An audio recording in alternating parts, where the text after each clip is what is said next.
For me, true horror doesn't come from the folklorish tales exchanged around a campfire, or from the grotesque creatures that pop up at the tensest moments in a film, but from the questions which fill me with existential dread and keep me up at night.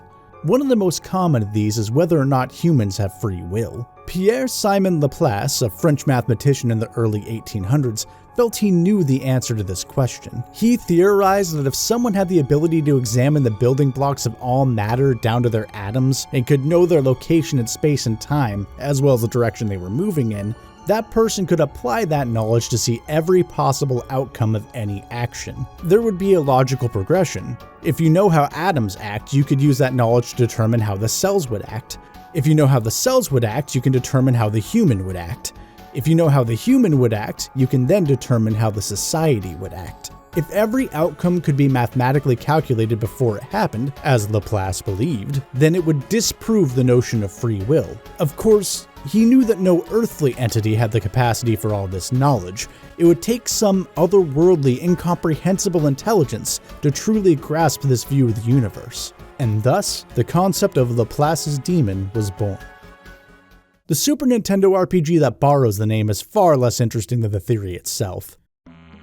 Laplace's Demon is a Lovecraftian homage set in 1924 Newcam, Massachusetts that has you scouring through a rundown manor fighting the entirety of Spirit of Halloween's Overstock warehouse. You can probably already tell that this is pretty far removed from the existential dread foreshadowed by the game's title. It has neither the scares needed to make it a terror-filled classic, nor the cheesy entertainment value found in your average B-movie slasher. In short, Laplace's Demon is boring. You're not supposed to judge a book by its cover, but a single glance is all you need to see what the majority of the game has in store for you. Undetailed character sprites walking through sparse environments made up of flat, uninteresting tile sets. There are a few rare moments where you'll get a bit of eye candy, like the intro and ending scenes, which are comprised of surprisingly detailed full-screen anime-style art, and a couple of well-drawn battle sprites ripped straight from H.P. Lovecraft's mythos. Outside of these moments, however, the game feels almost unfinished visually, like the devs put in the bare minimum to make it functional, but not to make it a world. The game tries to make up for its graphical sparsity with descriptive text when examining certain objects or entering certain areas, and I applaud the fan translation team, Aeon Genesis, for bringing these descriptions to life so beautifully in English. Unfortunately, that effort is all but wasted once the text box disappears, and the eerie scene that the translation had painted in my mind is erased by the sight of the same bland tile sets I'd been staring at for the last several hours. This is all underscored by a truly lethargic OST made up of woefully uncreative 1-minute loops. The only exceptions were the two battle tracks, which were uncharacteristically bombastic, creating a tonal whiplash that further hampered the game's atmosphere. All of this makes the game's dungeons seem less like a haunted mansion and more like an open house for a building that needs a full restoration. The worst thing you can do in a horror game is make the world bland,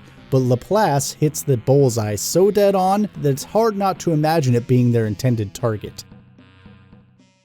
Laplace's darkest secret is that it isn't really a Japanese RPG, but a Western RPG in a JRPG costume. It uses the Call of Cthulhu tabletop game as its base, and this is most apparent in the way it handles characters and their progression. First and most interesting is that the character stats affect more than just combat. The Fast Talk ability gives you the chance to converse with spirits and enemies you find throughout the game to give you hints on dungeon progression. The somewhat misleadingly named Find Clue ability actually makes items that would otherwise be impossible to find more accessible as you explore. As far as I can tell, the game doesn't use dice rolls or any equivalent to determine if you can find certain items or talk to certain enemies. Either you have the required stats or you don't. This cuts down on a lot of the tedium that can come with the success and fail chances present in most WRPGs. That said, I wouldn't go so far as to call these skills essential. I've fumbled my way through most of the dungeon without them, but they can be useful if you're the type to get easily lost or aren't sure what to do next. Stat leveling itself is handled differently than you may expect. You level up as you do in most RPGs by getting enough experience points, but leveling up only raises your max HP and MP. To gain permanent stat boosts, you have to spend experience points like a currency, with each point costing more and more experience. The benefit to a system like this is that every individual point is a significant boost to the stat it is applied to, but the downside is you have to be very careful with how you spend, as you won't be getting many points by the end of the game. Just for perspective, the max party level is level 10, and you're likely to reach the end game with your party only having reached level 5 5 or 6, so your total scores aren't likely to get much higher than what you see here. Grinding your way to victory isn't really an option, as enemies drop insubstantial amounts of XP. Instead, you receive most of it from quests. As an aside, I use the term quests loosely, as there are only really 2 types. The first being tasks that the game will require you to do anyway, but you get XP only if you do them in a certain order, and the second is that you can bring dead bodies back to town so they can be laid to rest by their loved ones. There were other quest hooks that were clearly meant to go somewhere but were left unfinished, which is a shame because they really could have spiced things up. It's just one more way in which Laplace disappoints.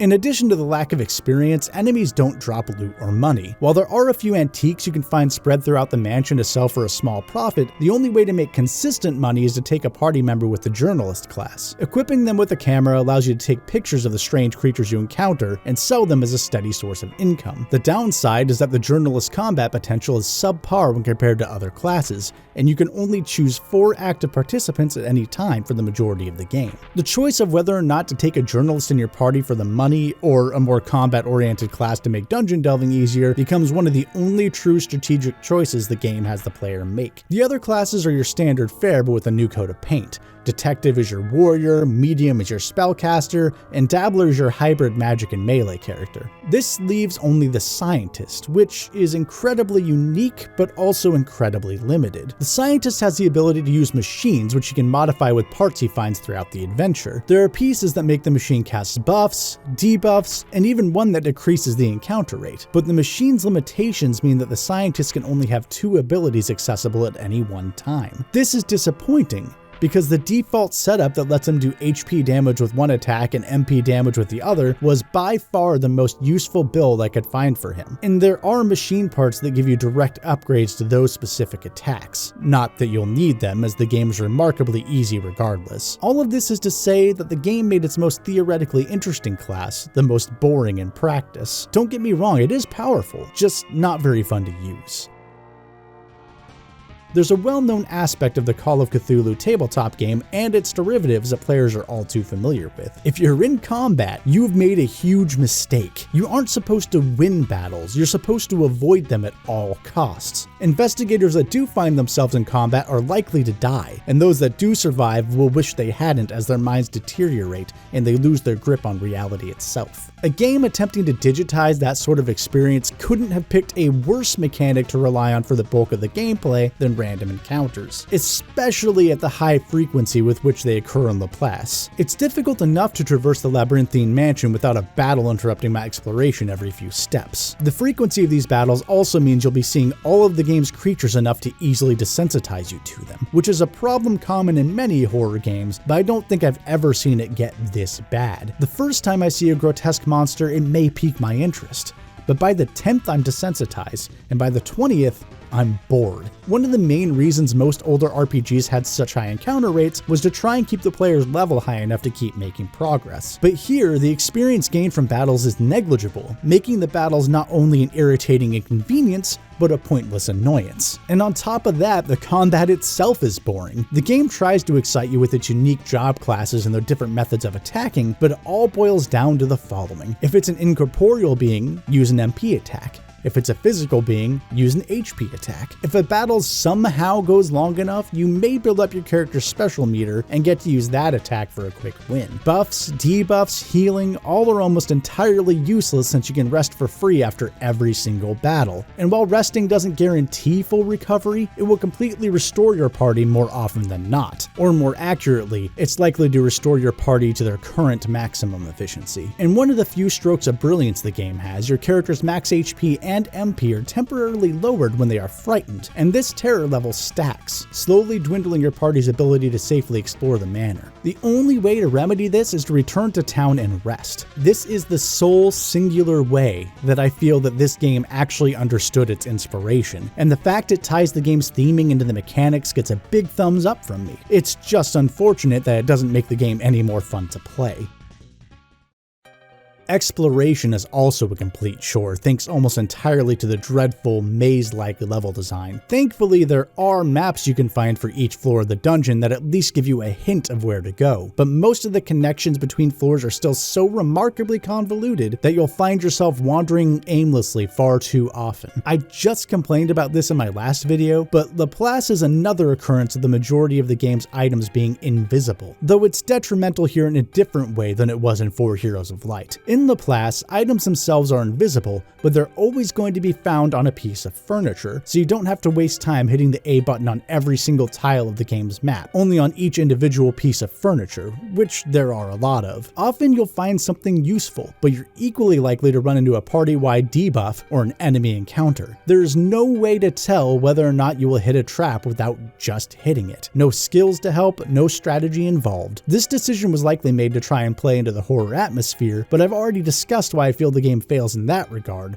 so this turns it into just another annoyance. But it gets worse. After you find an item on a particular piece of furniture, it often becomes a forced enemy encounter tile. So if you accidentally search a spot you've already searched before, you're punished for it. Chances are if you're searching an area for a second time, it's because you're already lost, which is a frustration in itself. But the game decided that kicking the player while they were down was a good way to keep the player interested in moving forward. I'm just gonna say it, I consider this incredibly bad game design, but you know what they say about opinions.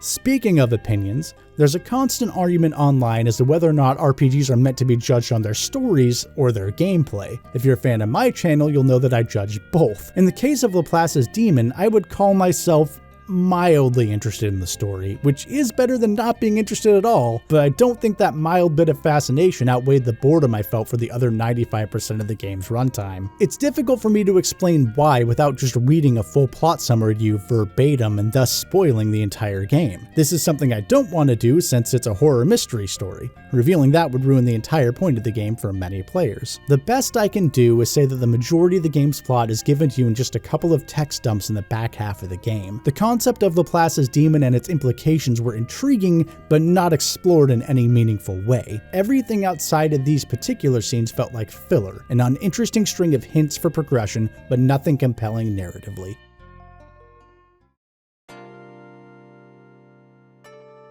I've noticed that there's a pattern when it comes to reviewing games that I find disappointing. How I often conclude by saying something akin to, "It had so much potential." Before Laplace, things are a bit different. I won't claim that it had the potential to be a great game. I think there are too many fundamental flaws there for that to be true. But I know for a fact it could have been a better one, because in the past it was. The version of Laplace's Demon I'm reviewing is the 5th release of a game originally made for the PC-88. And just from these screenshots alone, I'm sure you've noticed a major difference between the Super Nintendo version and all of its previous iterations. It's perspective. Every previous version of the game was a first-person dungeon crawler, and this adds a whole extra dimension to the game. I just realized what I wrote, but you know what, I'll take the pun. I really mean it though. Major elements of the game that I found lacking in the Super Nintendo version aren't a problem in the previous ones. The tile sets are still prevalent but are brimming with detail, and the areas are much more distinguishable from one another. The encounters don't need to switch to a battle screen, which kept me more present in my exploration of the manor than it was in the Super Nintendo release. This has the added benefit of letting the enemies blend better with the environment, like these hands that come out of the wall instead of just resting on the ground. These details made the game feel far more immersive, like I was actually walking through a haunted mansion, not just moving game pieces across a computer-generated grid. The game's origins as a first-person dungeon crawler also explain the absolutely atrocious map design of the Super Nintendo version. It feels like a convoluted maze, because it is one. PC dungeon crawlers were designed to be difficult to traverse. Early on, it was even expected that you get some grid paper and draw your own maps to try and keep from getting disoriented. The exploration was a key element of the experience. With the SNES's top-down perspective, you see way more at a time.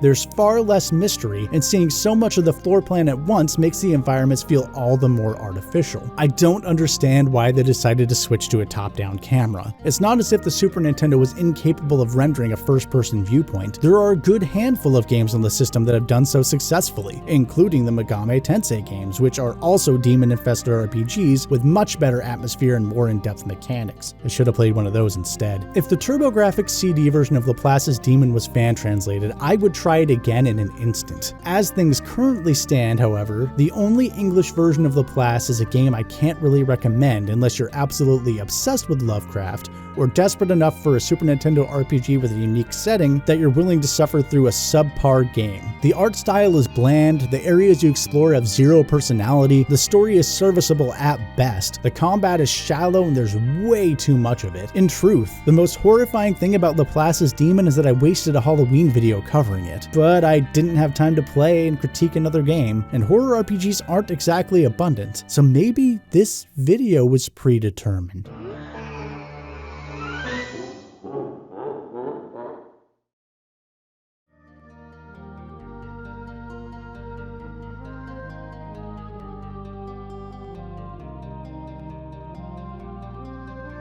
Hello everyone, and thank you all so much for watching, and more importantly, thank you all for subscribing. Since my last video, I finally hit the 1,000 sub mark. I have an update video coming soon, but for the time being, I want to say thank you all. Of course, I don't want to stop here. If you enjoy what I do but aren't one of those 1,000 subs, you should hit the subscribe button. And if you want to support me even more, you can join my patrons, Charlotte Somners, Caffeine, and Gabe Nunez. Thanks again for watching to the end, and have a good day.